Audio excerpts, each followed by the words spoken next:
Yo, what's good, guys? Welcome to the very first episode of Cartoons in Chaos, the first official revival episode of my old podcast, Nerds of the Roundtable. But this time, it's unfiltered, unhinged, and unstoppable.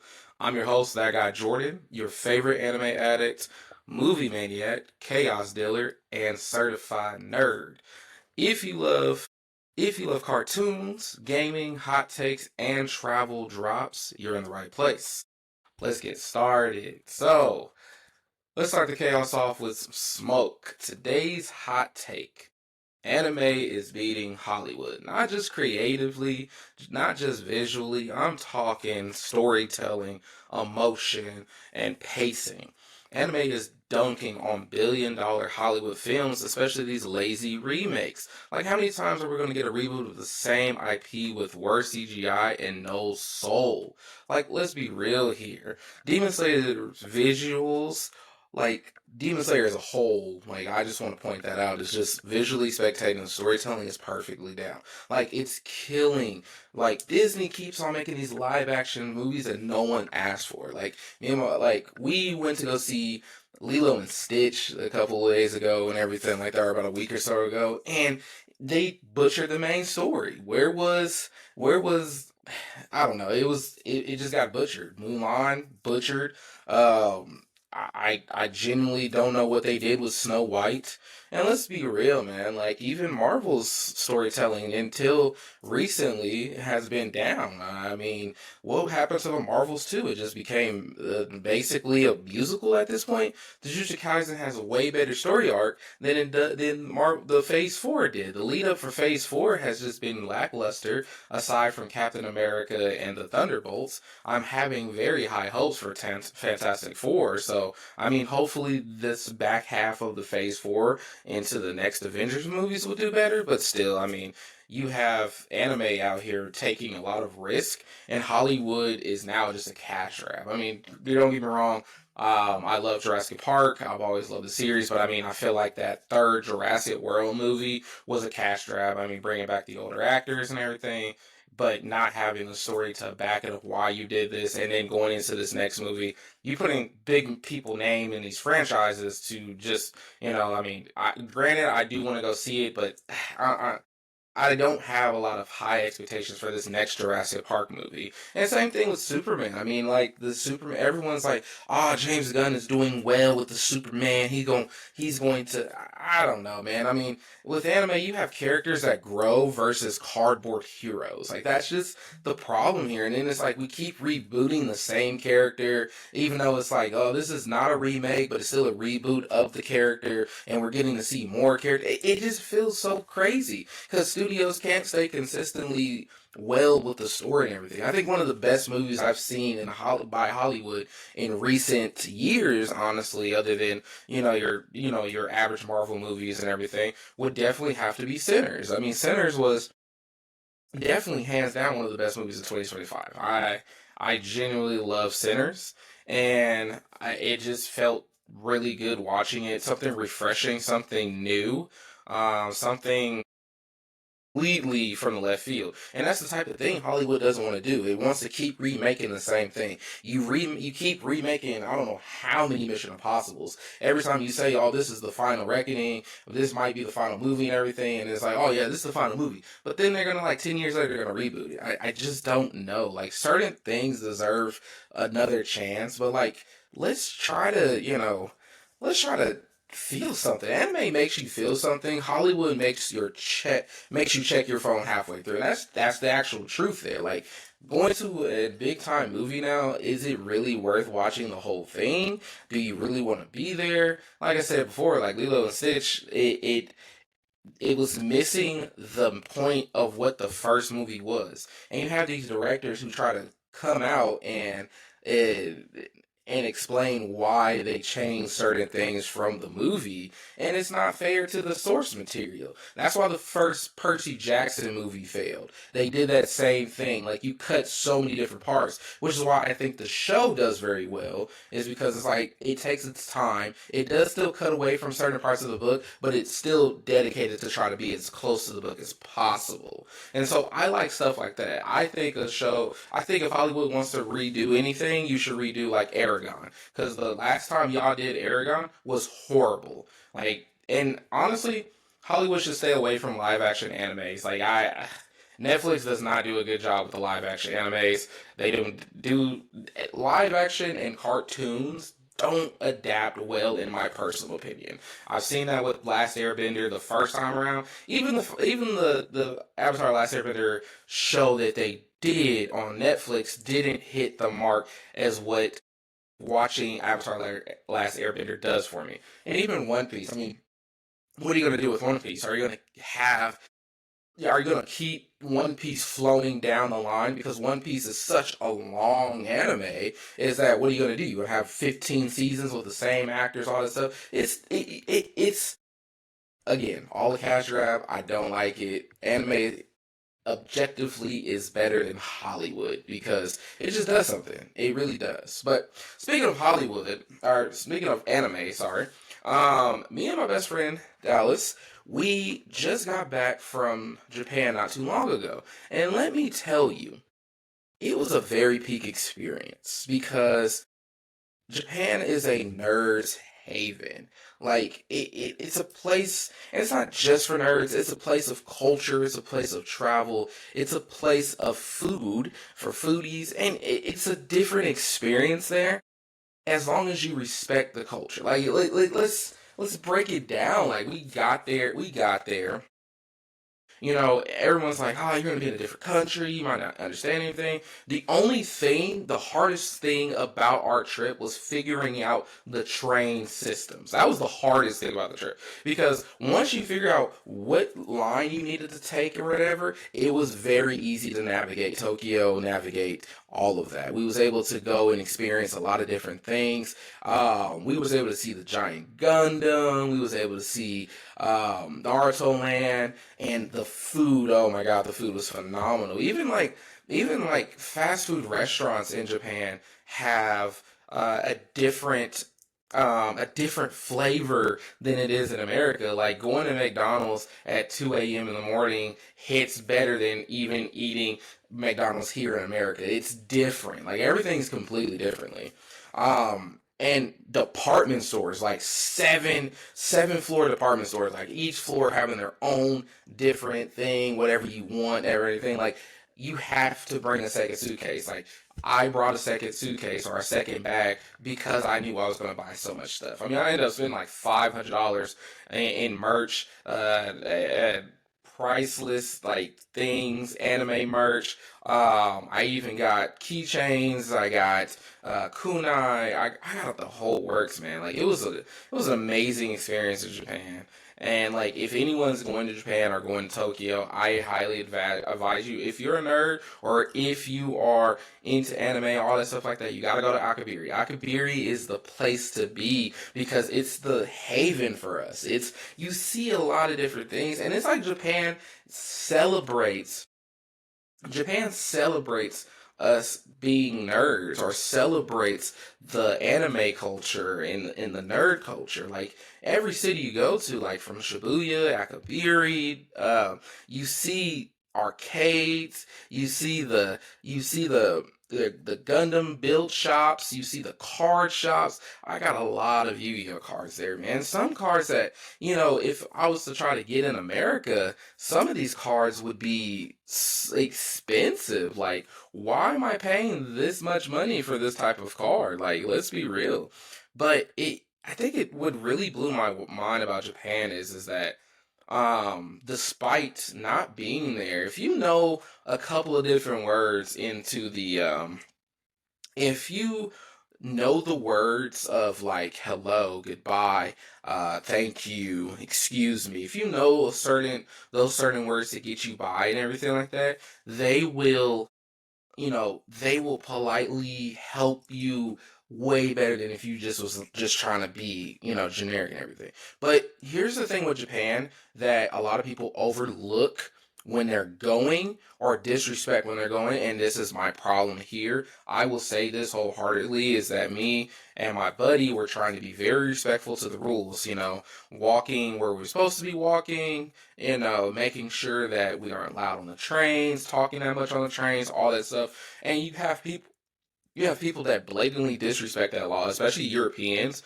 European travelers and vacationers and stuff like that openly talking loud on the trains or trying to you know be like, yeah, basically like be rude and stuff like that, and you just can't do that there in Japan. Like, they don't take kindly to rudeness, they don't take kindly to loudness. The culture there is a very stern culture, and you can notice those things and stuff like that, and that's what I do love. And as you get into like the more rural areas of Japan and everything, you're not going to find a lot of people who speak or even like understand English. You have to try to assimilate and try to communicate their way, or you're gonna find yourself in a situation where it's like you don't understand.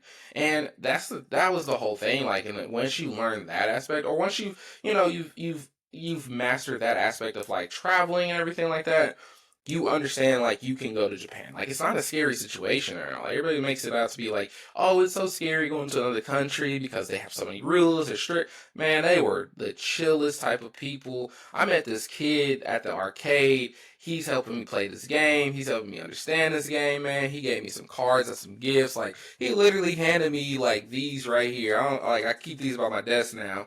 And he handed me all of these because he was like, these are gifts for you, man. Like, these are the stuff that I want you to have, type of thing. Kid was cool, man. Like, he's just in the arcade chilling. And like, I wish I would have been able to learn his name, but it's one of those chance encounters in which you find. And Tokyo and Japan it was just a different vibe than what America was. And it's clean. Like, I don't care what anybody says. Like, that's one of the cleanest places I've ever seen in my life. Like, the public bathrooms were clean. It was safe. Like, I was walking at 2 a.m. in the morning to go get something to eat. And here's what I will always tell you is that the first thing you need to do when you get to Japan is you need to go to 7-Eleven, go get you a rice ball. I prefer beef and onion for me. That was the best one. And the 7-Eleven fried chickens. Huh, heavenly. Best fried chicken I've ever had in my life. Like, that's insane to say, but that was some good fried chicken. I think me and Dallas was running that up.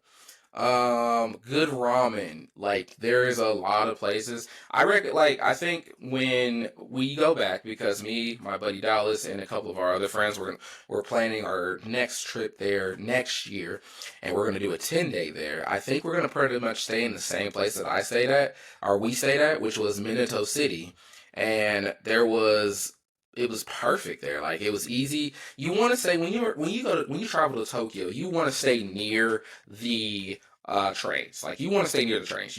It's the best way to get around. And by staying near the trains and by staying in public transportation areas and everything, you can get around easily. And especially if you're staying in Tokyo, because we wanted to go to the Universal Studios, we wanted to do all that, but we figured out very quickly how far that would be, because the Universal Studios and I believe the animation studio of Tui is where we wanted to go, is in Kyoto, and in I can't think of the city right now, not from the top of my head, but we need, next time we go, Osaka. There we go. So next time, that's why we did the 10. That's why we're doing the 10-day, because next time we go, we're gonna do 4 days in Tokyo, so we can hit Akibiri, Shibuya, and Tokyo, and a couple other, and probably other cities. Like, I think one of the cities we went to was like Daja or something like that. This the place where the giant Gundam was. Like, it was the Wing Gundam. I'm gonna post the video of that on my TikTok, so go follow TikTok when you get a chance. But I'll post a video there. But when I tell you that the giant Wing Gundam transformation thing was amazing, it's amazing. But The town where the giant Gundam is, or the city or what it is a pristine city. It has three malls, three different shopping centers. It was a vibe. It was a vibe. I think going there and seeing that, I was like, we probably need to come back and see this again. So I think that's probably like the fourth city. And then I think we're gonna take the bullet train to Osaka because I really want to take the bullet train to Osaka. We're gonna stay in Osaka for 4 days, and then we're gonna do Universal Studios.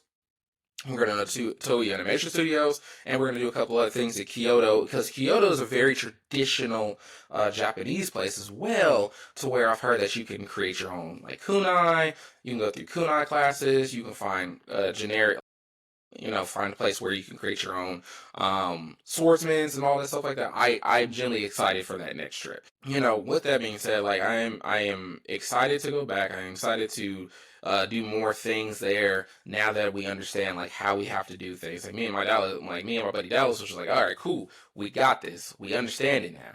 So then that part of the learning that part of the culture and learning that part of the system, once you get that down pat, it's very easy to navigate Japan. It's not that hard. And let me just tell you, like the pricing there, like the pricing. I can't speak on how affordable things were there. Like getting what we got, I would probably spend, like I said, I spent about $500 on just merchandise and everything.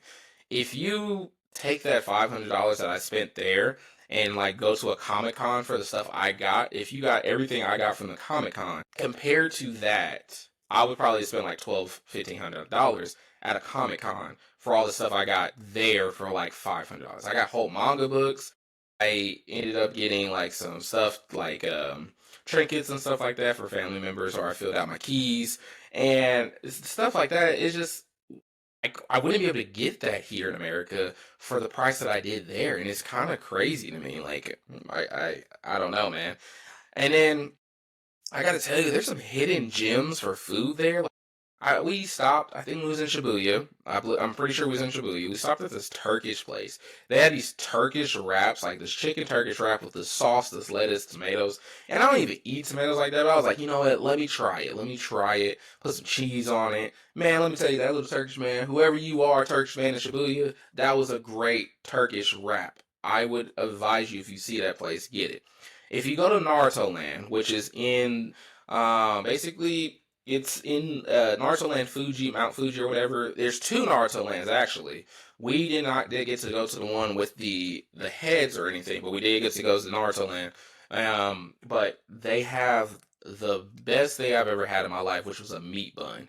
It's just a bun of meat, and it tasted amazing. And then of course the Ichiraku ramen. We had that, and then we had another ramen shop in Minato City, and that place hit like, oh my gosh, ramen. Mwah, there you go. The ramen there is just it goes crazy.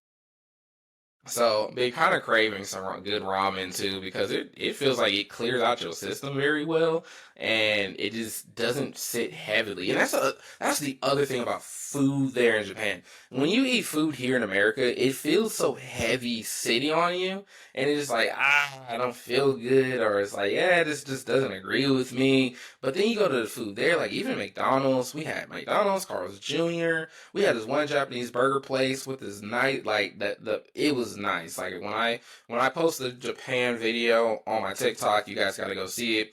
When I tell you like the food there, even after we ate, we were full, but it wasn't feeling like it felt like, hey, I'm full, but like I can still walk around, I still feel good. Like it just all that notion of like, oh, no wonder Japanese people are more healthier than us and everything. That's a fact. And on top of that, you walk a lot in Japan.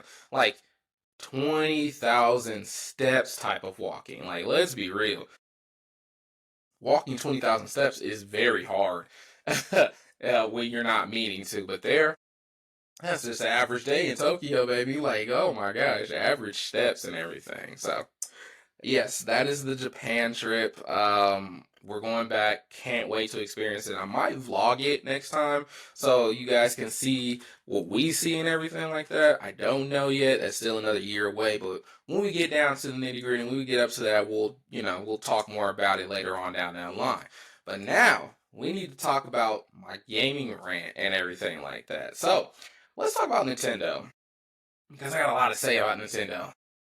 Since we've been there, since we've been to Japan, and the Nintendo Switch 2 came out, I gotta say something about that. The Nintendo Switch 2, it's not worth the hype, man. It's not worth the hype.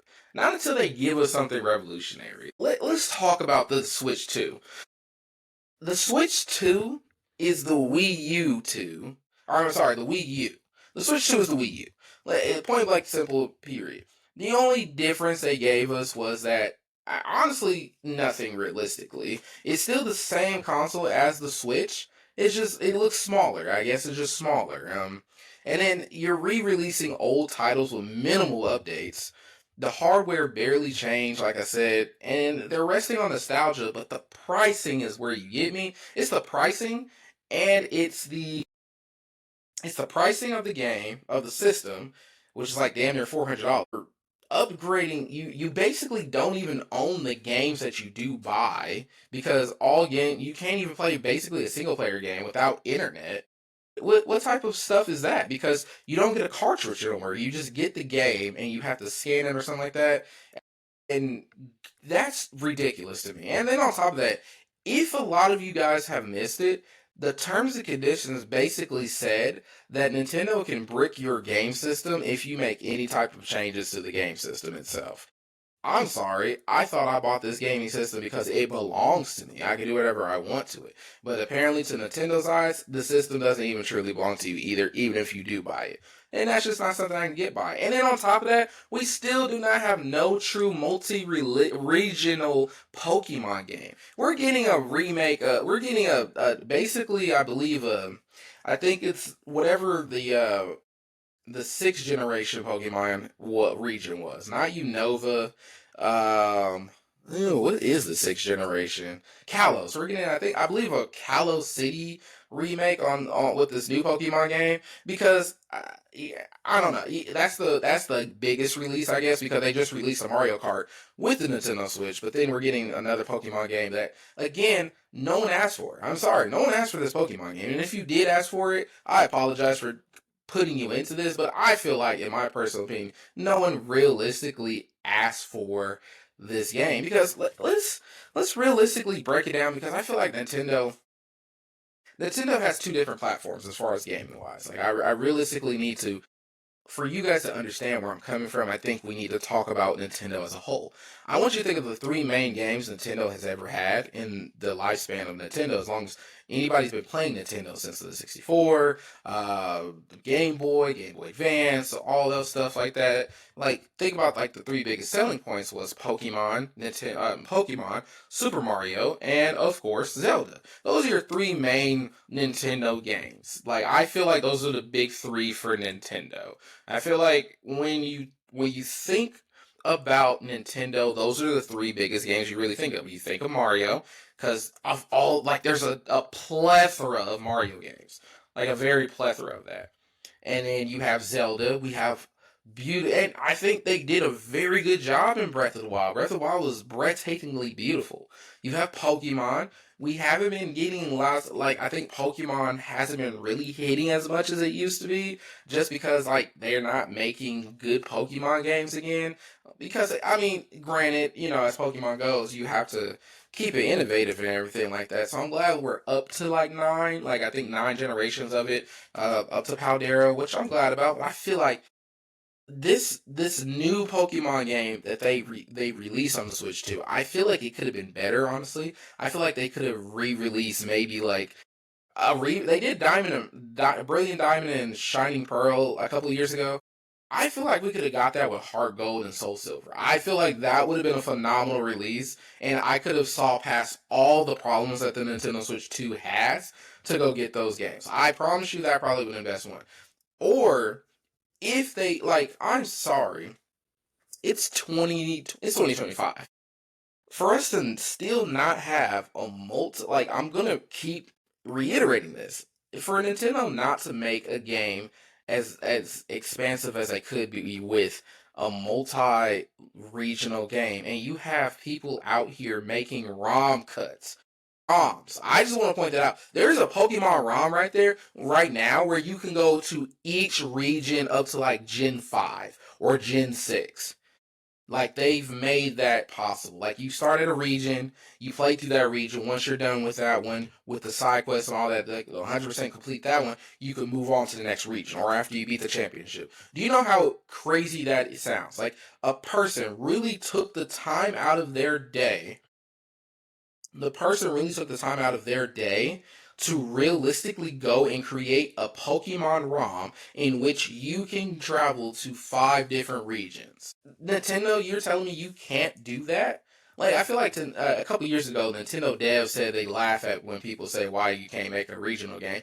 But then you like look at, I just want to point out like it would probably take up the same amount of space as like GTA 5 or GTA 6. Like, let's be realistic about it. Like, think about it like this. It's like you want to support better, you want to support more games. Like Nintendo has Fortnite. Do you know how expansive Fortnite is? Or how big Fortnite is? How many maps are built into that? How many modes are built in that? You're telling me you can't take that same model and put that into, I don't know, a Pokemon game with all the regions? Or at least to, like let's put it like this. Because if Soul Silver allowed you, Soul Silver and Heart Gold, or in Pokemon Gold, Pokemon Crystal, those old, like the Johto games, allowed you to go to Kanto. So you're telling me we could go back to one region, like to region 1, but we can't just sell away, go to region 3 at least, or region 4? Like, let's be real, man. Like, you're telling me that, you know what? Selling point. Another Super Mario Kart. You get to trucks now. That's my selling point. And now I make a Pokemon game where I can jump people now from no, like I feel like Nintendo is kind of running out of ideas because I'm sorry, if you I'm not paying $80-$90 for a Super Mario game when my Super Mario Kart 8 is still good. Like, why would I do that? You haven't made a true like since like I feel like Mario. You haven't made a good game since Odyssey. Like you can just keep remaking everything else. And if you want to do remakes, that's fine. Do a remake of like Mario versus Sonic, like the at the Olympics or whatever. You can do that, or maybe another Galaxy Super Galaxy Party or something like that. Like I genuinely don't see the point of keep remaking these same re-releases and everything. You're not giving us anything new.